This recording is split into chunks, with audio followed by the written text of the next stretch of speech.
नमस्कार बच्चों, the Hindi academy channel पर मैं यशपाल गौड़ आप सभी का स्वागत करती हूँ। कैसे हो बच्चों? मैं उम्मीद करती हूँ आप सभी स्वस्थ होगे, खुश होगे और पढ़ रहे होगे।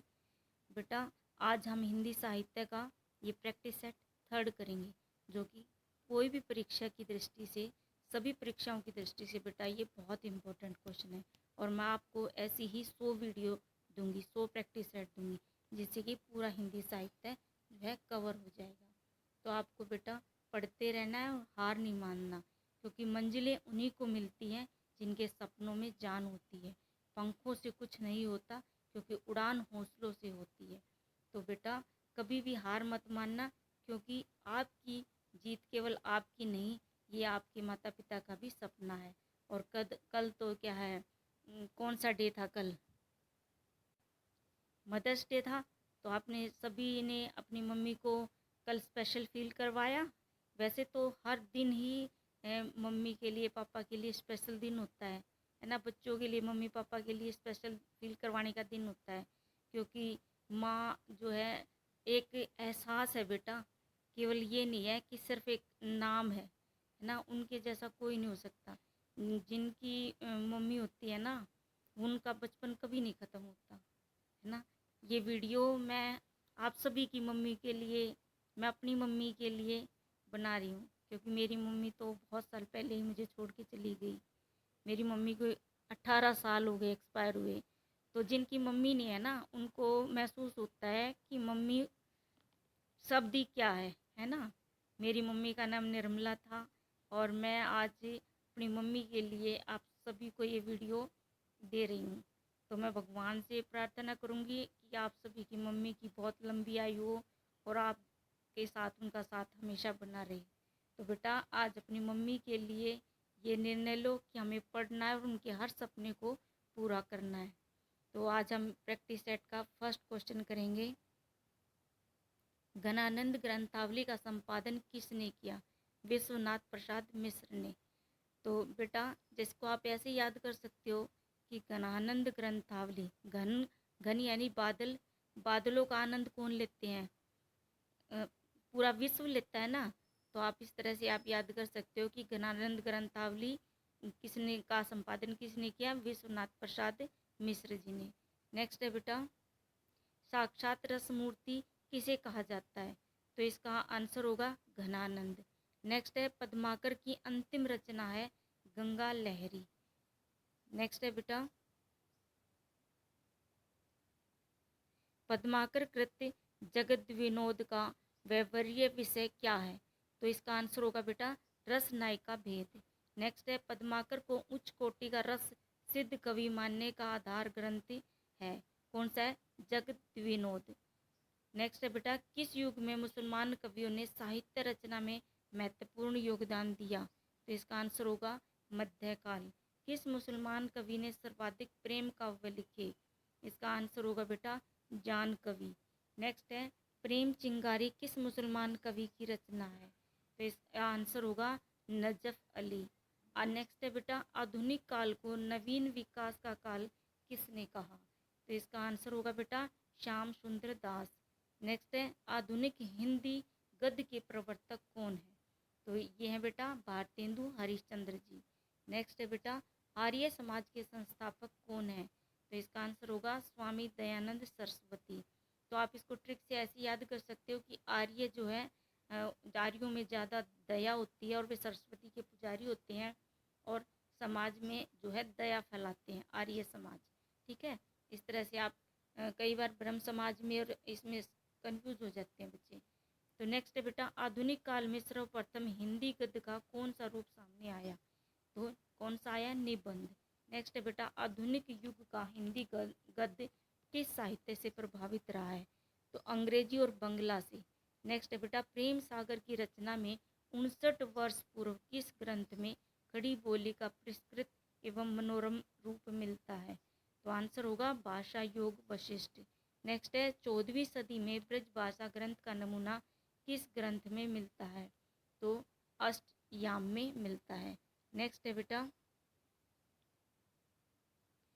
84 वैष्णव की वार्ता और 252 वैष्णव की वार्ता के रचनाकार कौन है? तो इसका आंसर होगा गोकुलनाथ। अगर ये वीडियो आपको बेटा अच्छी लगती है, पसंद आई है, इसके क्वेश्चन पसंद आए तो प्लीज़ वीडियो को लाइक ज़रूर करें और चैनल को सब्सक्राइब ज़रूर करें। इससे मुझे अच्छा लगेगा और मैं नेक्स्ट वीडियो बहुत जल्दी लाऊंगी, मुझे खुशी होगी। नेक्स्ट है बेटा, ब्रज भाषा गद्य में सर्वाधिक ग्रंथ लिखे गए। इसका आंसर होगा टीका साहित्य। नेक्स्ट है, राजस्थानी भाषा में गद्य साहित्य का अस्तित्व कब से माना जाता है? तो इसका आंसर है 13वीं सदी के उत्तरार्ध। नेक्स्ट है बेटा, मुगल काल में राजकाज की भाषा थी। मुगल काल में राजकाज की भाषा क्या थी? फारसी। नेक्स्ट है, कवि गंग द्वारा रचित चंद छंद वर्णन की महिमा की भाषा क्या है? आंसर होगा बोलचाल की हिंदी। नेक्स्ट है, निम्न में किसका गद्य सर्वाधिक प्रौढ़ एवं प्रमाणिक है? इसका आंसर होगा राम प्रसाद निरंजनी। नेक्स्ट है, 19वीं सदी के आरंभिक गद्य लेखकों में कौन नहीं है? आंसर होगा भारतेंदु हरिश्चंद्र जी। नेक्स्ट है, हिंदी गद्य के आरंभिक लेखकों में से उस लेखक का नाम बताइए जिसकी गद्य शैली का परवर्ती गद्य लेखकों द्वारा अनुकरण और विकास किया गया है। तो इसका आंसर होगा बेटा पंडित सदल मिश्र। नेक्स्ट है, मुंशी इंसा अल्लाह खां की भाषागत विशेषता क्या थी? तो उनकी विशेषता थी बेटा चुलबुली और रंगीन भाषा। नेक्स्ट है, लल्लूलाल की किस रचना को खड़ी बोली गद्य की रचना माना जाता है? आंसर होगा प्रेम सागर। नेक्स्ट है, पेशे से अध्यापक सदल मिश्र की रचना कौन सी है? तो इसका आंसर होगा बेटा नासितोपख्यान। तो इसको कई बार सदल मिश्र जी को भी ये भी पूछा जाता है कि वे पेशे से क्या थे? तो वे अध्यापक थे। नेक्स्ट है बेटा, अंग्रेजों ने अपनी भाषा नीति में परिवर्तन कर यह घोषणा कब की थी कि भारतीय जनता अपने प्रमाण पत्र हिंदी बोली में और नागरी या फारसी लिपि में प्रस्तुत कर सकती है? तो इसका आंसर होगा 1836। नेक्स्ट है बेटा, किस मुस्लिम राजनेता ने हिंदी को गवारू बोली बताकर उर्दू की हिमायत की थी? तो इसका आंसर होगा सर सैयद अहमद खां। नेक्स्ट है बेटा, हिंदी साहित्य का प्रथम इतिहास लिखने वाले गारशादा तासी पेशे से क्या थे? तो ये थे बेटा पेरिस में उर्दू के अध्यापक। नेक्स्ट है, राजा राम मोहन राय ने सन 1815 में वेदांत सूत्र का हिंदी में अनुवाद किया था। उनका उद्देश्य था बेटा ब्रह्म समाज का संपूर्ण देश में प्रचार करना। नेक्स्ट है, स्वामी दयानंद सरस्वती ने सत्यार्थ प्रकाश की रचना किस में की? हिंदी में। ये कई बार बार बार पूछा जाता है क्वेश्चन। तो सत्यार्थ प्रकाश की रचना किस में की गई है? हिंदी में। किस प्रदेश में उर्दू को द्वितीय राजभाषा बनाने के लिए आंदोलन हुआ था? तो उत्तर प्रदेश में हुआ था। नेक्स्ट है, राजा शिव प्रसाद सितारे हिंद ने सन 1864 में लगभग पाठ्यक्रम के लिए एक संकलन तैयार किया था जिसमें उन्होंने स्वरचित राजा भोज का सपना, इंसाल्लाह खां की रानी केतकी की कहानी और तथा राजा लक्ष्मण सिंह के शकुंतला नाटक का बहुत सा अंश शामिल किया गया था। इस संकलन का शीर्षक क्या था? इसका शीर्षक था बेटा गुटका। ठीक है, ये भी बहुत इंपॉर्टेंट क्वेश्चन है। नेक्स्ट है, किस अंग्रेज ने इंग्लैंड में रहकर हिंदी की प्रशंसा की और हिंदी में लेख भी लिखे? किस जो है विद्वान ने इंग्लैंड में रहकर हिंदी की प्रशंसा की और हिंदी में लेख भी लिखे? तो ये थे बेटा फ्रेडरिक पिनकार्ट। ठीक है, नेक्स्ट है, भारतेंदु कृत सत्य हरिश्चंद्र क्या है? तो ये अनुदित नाटक है बेटा। भारतेंदु कृत सत्य हरिश्चंद्र क्या है? अनुदित नाटक है। नेक्स्ट है, भारतेंदु ने किस विधा में प्रसिद्धि प्राप्त की? तो इन्होंने किस में की थी? नाटक में। नेक्स्ट है बेटा, भारतेंदु कृत विषय विस्मोधम का मुख्य विषय क्या है? तो इसका विषय है मुख्य विषय है बेटा देसी रजवाड़ों की कुचक्रपूर्ण पतितावस्था का चित्रण करना।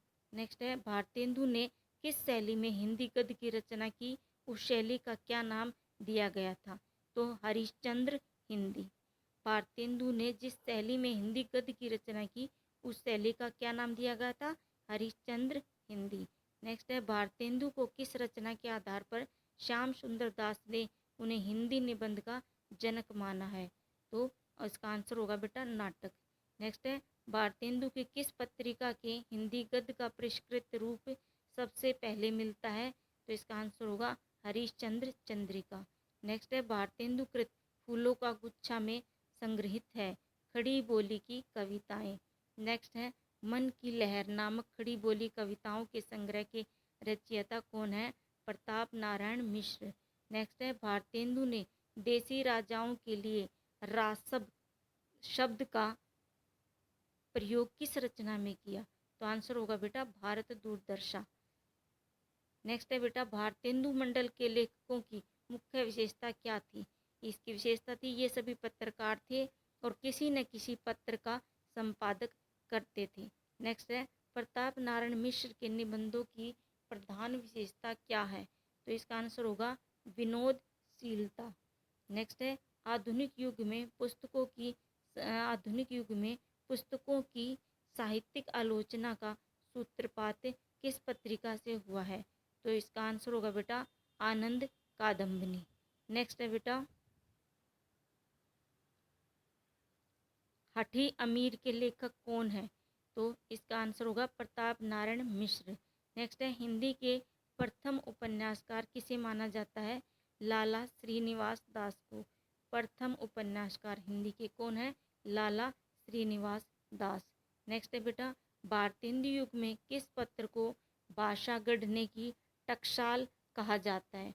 तो आंसर होगा बंगवासी को। नेक्स्ट है, भारतेंदु का सफल उत्तराधिकारी किस लेखक को माना जाता है? तो बालमुकुंद गुप्त जी को। नेक्स्ट है, बालमुकुंद गुप्त की प्रसिद्धि का मूलाधार क्या है? तो शिव शंभू का चिट्ठा और खत, ये उनकी रचना है। ये वो जो है उनकी प्रसिद्धि का मूलाधार माना गया है। नेक्स्ट है, भारतेंदु की किस पत्रिका के व्यंग से रुष्ट होकर काशी के अंग्रेज कलेक्टर ने उनकी सभी पत्रिकाओं पर रोक लगा दी थी? तो आंसर होगा कवि वचन सुधा। नेक्स्ट है बेटा, सन 1883 में प्रकाशित ब्राह्मण नामक पत्र के संपादक कौन थे? तो आंसर होगा प्रताप नारायण मिश्र। नेक्स्ट है, सरस्वती पत्रिका का संपादन सर्वप्रथम किसने किया? तो आंसर होगा बेटा श्याम सुंदर दास। नेक्स्ट है, महावीर प्रसाद द्विवेदी ने सरस्वती पत्रिका का संपादन कब प्रारंभ किया? तो उन्होंने किया 1903, 17 वर्षों तक किया उन्होंने। नेक्स्ट है, आधुनिक युग में हिंदी गद्य के परिमार्जन और शुद्धता के अभाव और सर्वप्रथम किसका ध्यान गया था? तो महावीर प्रसाद द्विवेदी जी का ध्यान गया था। नेक्स्ट है, हिंदी का सबसे पहला प्रमाणिक व्याकरण लेखक कौन है? कामता प्रसाद गुरु। हिंदी का सबसे पहला प्रमाणिक व्याकरण लेखक कौन है बेटा? कामता प्रसाद गुरु। ये बहुत ही इंपॉर्टेंट क्वेश्चन है बेटा, इनको ध्यान से पढ़ना। नेक्स्ट है, एडविन आर्नल्ड कृत लाइट ऑफ एशिया पर आधारित काव्य बुद्ध चरित्र किसने लिखा? तो आंसर होगा रामचंद्र शुक्ल। नेक्स्ट है, अंग्रेजों के प्रसिद्ध कवि पॉप के एसेज ऑन क्रिटिसिज्म पर आधारित रोला छंद में रचित समालोचना दृश्य नामक अनुवाद किसने किया? तो आंसर होगा जगन्नाथ दास रत्नाकर। नेक्स्ट है बेटा, निम्न में किस कवि को ब्रज कोकिल कहा जाता है? तो आंसर होगा सत्यनारायण कविरत्न जी को। नेक्स्ट है बेटा, निम्न में से किसको सतसई पर मंगला प्रसाद पारितोषिक मिला था? आंसर होगा वियोगी हरि को। नेक्स्ट है, मैथिली शरण गुप्त की खड़ी बोली में रचित प्रथम कृति कौन सी है? रंग में भंग। मैथिली शरण गुप्त की खड़ी बोली में रचित प्रथम कृति कौन सी है? रंग में भंग। ऐसे याद कर लो कि जो है मेथी में नशा हो जाता है, ऐसे मानो कि मेथी में नशा हो जाता है और मेथी की शरण में जाते ही जो है इंसान को रंग में भंग पड़ जाता है। यानी जब नशा हो जाता है तो रंग में भंग ही डल जाता है ना, आदमी को पता नहीं चलता क्या कहना चाहिए, क्या और कह देता है ना। तो इस तरह से आप याद कर लो, उनकी प्रथम कृति है ये। निम्न में मैथिली शरण गुप्त की रचना नहीं है, तो ये द्वापर है, यशोधरा है, भारत भारती है, पथिक नहीं है। पथिक किसकी है? राम नरेश जी की। नेक्स्ट है, मैथिली शरण गुप्त कृत यशोधरा का काव्य रूप क्या है?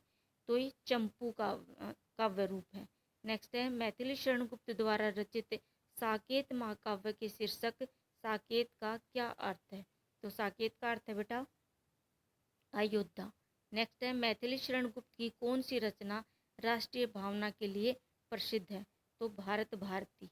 नेक्स्ट है साकेत महाकाव्य में कुल कितने सर्ग हैं? तो 12 सर्ग हैं।